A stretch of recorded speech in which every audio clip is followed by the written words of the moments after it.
take a look at the rock bottom badge. Score under par on Cody Canyon without hitting any rocks or cliffs.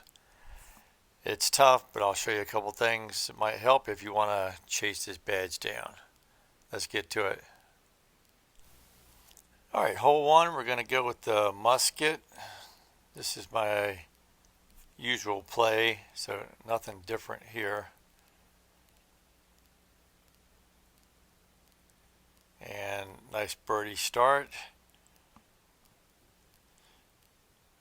Hole two, we're not going to chance going over the wall. We're going to take the Sapphire on a forehand and just try not to hit that rock right there, and then slide to a stop. And then we're going to go Sapphire forehand again, and I'm just trying to get to the entrance of the tunnel here. And you really can just lay this up, but I decided to go for it for some reason. I don't know why. It's kind of risky. Being the goal's under par, you really don't need to run a lot. Just need a lot of pars really, and one under. Here we're going with the Sapphire again. I use the disc a lot. Nice safe landing, and then we're going to go with the Warship. Going to give it a little bit of height, kill some distance. Make sure I don't challenge this back wall, which I ended up doing anyway, and just came like 5 inches short maybe.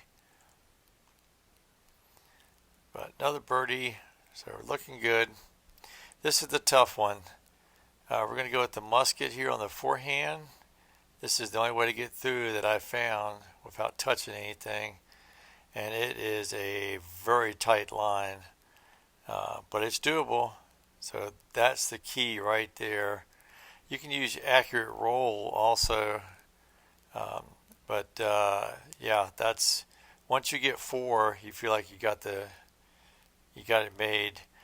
Now 5, I did just go with putters, as I didn't want to take a chance on skipping into any column or rock. So I'm just taking the pure and just throwing it down here in a nice open area. And then we're going to take the harp, the accurate sticky harp, and just kind of lay up here. And now I'm calculating distance because I don't want to get too close and really get a steep angle. Had a couple of, had several actually spit outs on this basket. And that's tough. So you really want to take your time on this one and make sure it sticks and doesn't come back out of that basket. So, and that one did, and par is more than fine there. Very happy with that.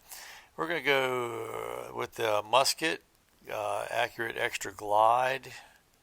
I put in for this badge, and that's the one rock you want to avoid, and I did. So starting to feel like we got this thing made now. Hole 7 is tricky. I decided to go with the fuse and just lay up, and almost hit that column.